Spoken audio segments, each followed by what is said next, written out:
There are going to be times when you do magic, when you do spell crafting, and your spell either isn't going to work out, or it's not going to work out the way you need it to work out, or you get something really weird coming as a result, or what appears to be the result of your spell. So how do you deal with this? How do you deal with your spell work not working or not working the way you want? That's what this video is going to be about. But before I jump into that, if you're new to the channel, I'm Sandra from mysterywitchschool.com. If you want to become a Wiccan or you want to know more about Wicca, hit the subscribe button and the notification bell so that you don't miss any videos. So this video came as a request from a viewer, from a subscriber who wanted to know how I react basically to spells that I've done that haven't worked out. Do I get sad? Do I get upset? Do I get frustrated? That kind of thing. I don't actually get sad when a spell doesn't work out. I don't get upset in that kind of sad way. I go more into problem solving mode. I'll feel more frustrated.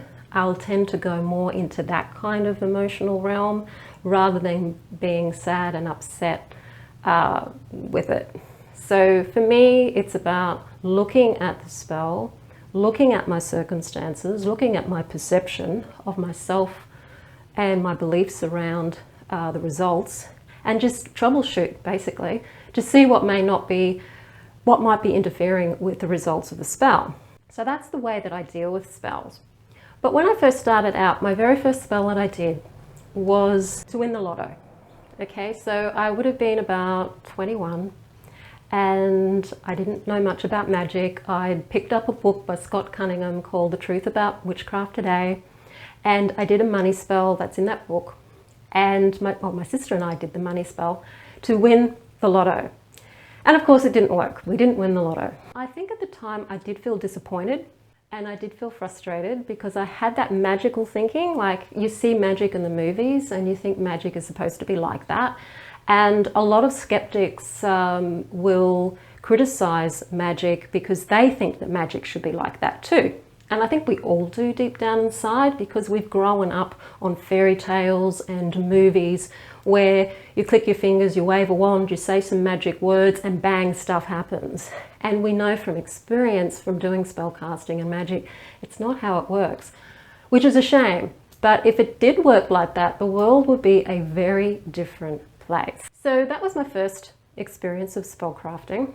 It didn't work out, but it didn't deter me from practicing it. It just taught me that doing lotto spells is hard. And while some people will do a lotto spell and win some money in a lotto, it's not a general thing. Most of the time those spells will fail. And there's a huge reason for that to do with probability and the way that magic works. I'm going to do another video about magic and the way that magic seems to work, so I'm not going to get into that in this video. So other experiences that I've had with spells that haven't worked was I was a little bit older. I think I would have been in my later 20s at this stage, and I did a money spell again, and this one was just to attract money to me. So I had a part-time job and I wasn't actually in planning. I didn't have a plan. So I didn't plan to look for another job. I didn't have any plans. Okay, I just wanted money to somehow miraculously come to me without me doing anything to bring it in, apart from doing a spell. So I did a money poppet spell. And about a week later, I got a chain letter. And the chain letter that I got was the type of chain letter where if you send $20 to the person who sends it to you, and then you find another, at random, another, I think it might have been 5, I can't remember at the time, addresses to send the same chain letter to, and then they send you money, then you make like $100, which is totally illegal, I think, in most countries. But what was interesting about that example for me at the time, and what surprised me about it too at the time, was that it came just after I'd done a money spell and it was to do with money. And yes, you could possibly, highly unlikely, make money from something like that, but it would be illegal and it would have probably only been maybe $20 if you're lucky. That's how magic can work. It's got a lot to do with what's in your sphere of availability and what actions you're going to take or you plan to take in the mundane world, and what your mindset is around what it is you're trying to attract. At the time, I didn't have a very good relationship with money. I had this belief that the only way that I could get money was to do something I didn't want to do for it.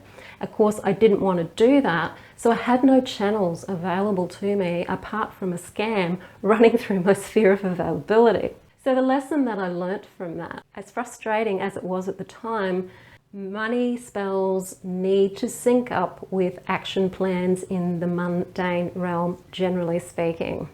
So I remember feeling disappointed, and I remember feeling frustrated that that was the result. Since then, I've done spells to try and grow my business, and I've learned that magic requires a lot of things to line up sometimes in order for things to happen, and that when it comes to some things like growing a business, for example, you've got to do micro magic or micro spells for various different components of your business in order to get it flowing and set up, because a one spell to help a business might bring in a little bit of cash, but it's not actually going to set the business skyrocketing to success, because there's a whole lot of other factors that have to line up, and there's a whole lot of stuff that has to come into my sphere of availability in order for that to happen. What I've learned about magic is that it's an influence. It influences situations, it can influence people,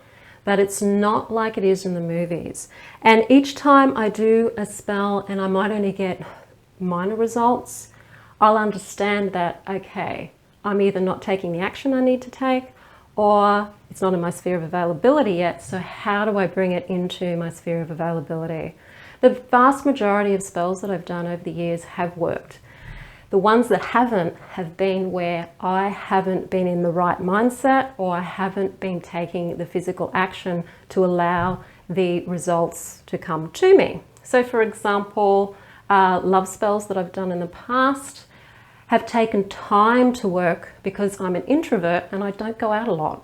So it slows things down when you don't go out a lot. If you need to meet somebody, then you need to be in situations where you are available to meet people and for those people to come to you. So understand that a lot about who you are, your personality, your beliefs, and those sorts of things will influence the results of your spell work. And sometimes you need to be patient with your spell work. So you may do a spell and you may need to wait a few months for it to actually manifest. So just because it hasn't manifested straight away, and this is something I've also learned, is that I've been frustrated that something hasn't manifested straight away, but then realized once I got my mind off it and totally forgot about the spell, it actually did manifest. But it was some time down the road, and when I look back in hindsight, there was a lot that had to happen in order for the magic to work. So it's like the universe has got to line things up, and that can take time. So they're things that I've learned from spells that have either taken a long time to work or haven't worked like I wanted to. Another example of a spell that I did last year was for insurance claim. So the insurance claim had a pretty good chance of being approved. So I knew that from a strategic point of view that the magic had a good chance of working, and that it was pretty much within the sphere of availability anyway. It was just making sure that it did happen. Now this claim took about 18 months before it got approved, and it shouldn't have taken that long. It really shouldn't have. But they were dragging their feet because there'd been policy changes and they had to shuffle it around various different departments. I did a sigil spell. I got no results whatsoever from the sigil spell. No results at all. It was annoying, and it was frustrating, and it was also puzzling because I was thinking, okay, well, what's not right here? So I decided then to work with Hecate. So I did a working with Hecate and the Fates. The sigil spell, I got nothing, right? I did it 12 months later, still nothing, right? I did the spell with Hecate. Within 4 hours, we got a call from the insurance person saying that it had been approved. So I thought, well, that's interesting about magic. There's some styles of magic that don't work for certain people. I've done sigil magic on the fly for protection, and it's always worked wonders. But whenever I've tried sigil magic to bring something in, it hasn't worked for me. And I don't actually know why that is. It may just be the style of magic. I don't know. But when I work with Hecate, or if I work with a deity when it comes to magic, I seem to always get the results that I want. So I've learned that Everyone's different when it comes to magic. Some types of magic don't work for some types of people. Other types of magic work better. So if a certain style of magic isn't working for you, it may just be that that style of magic isn't your thing. You don't resonate with it. It's not connecting with you subconsciously. It's not happening. So try another style of magic. So if you've done a sigil spell, for example, for something, and it's either not manifesting or it hasn't done well, and you've looked at your circumstances and go, okay, what action have I been taking or not taking? What are my beliefs around this? And you figured it all out and you think, well, you know, this should be working, then try another type of magic, like try a candle spell. And just play around with different types of magic, because what I've learned is that one shoe doesn't fit all. And you can't just pick a spell from a book, do it, and it doesn't work and say that particular spell doesn't work, because it may work for another person. It may work for a lot of other people, but why isn't it working for you? Well, it could be the same reasons why some spells don't work for me. I'm either not prepared, I'm either not open to the opportunities around me, I've either haven't set everything up, or I'm not being patient enough, or it's just not a type of spell work that I resonate with, that works for me. Or maybe it works for me in some circumstances and not for other circumstances. So this is all about learning from doing. So learning that just because you've tried a candle spell in such and such book and it didn't work, doesn't mean that you can't try another spell that might just be a slight variation on that spell that maybe will work for you.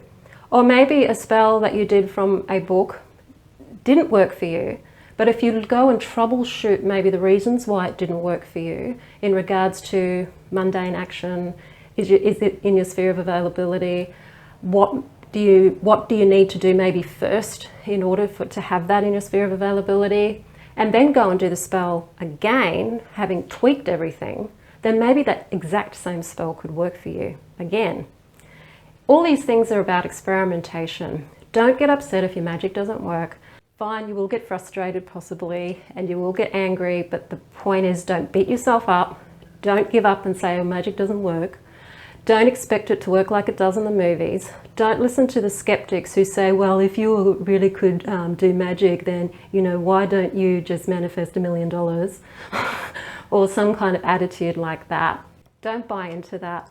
Just experiment and learn how magic works for you, because it really is a very individual thing, and learn all you can about magic and understand that magic is like anything in life. You've got to learn how to work with it. You've got to be prepared to put in work and effort into it.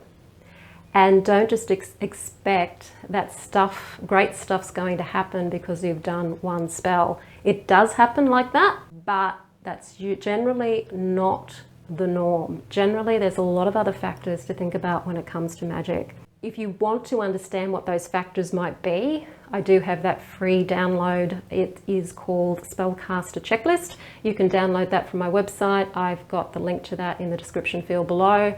And it just goes through a whole lot of things to think about if you're doing a spell that's quite a major type of spell. Not necessarily for a small spell that you're pretty guaranteed to get anyway. But this is if it's something that's important to you, that you want to be a little bit more strategic or thoughtful about. It'll just take you through all of the things you need to consider while you're crafting your spell. So do get a copy of that. It's in the description field below this video. If you like the video, hit the like button, share it with your friends. Don't forget to subscribe. I'm Sandra from MysteryWitchSchool.com. Blessed be.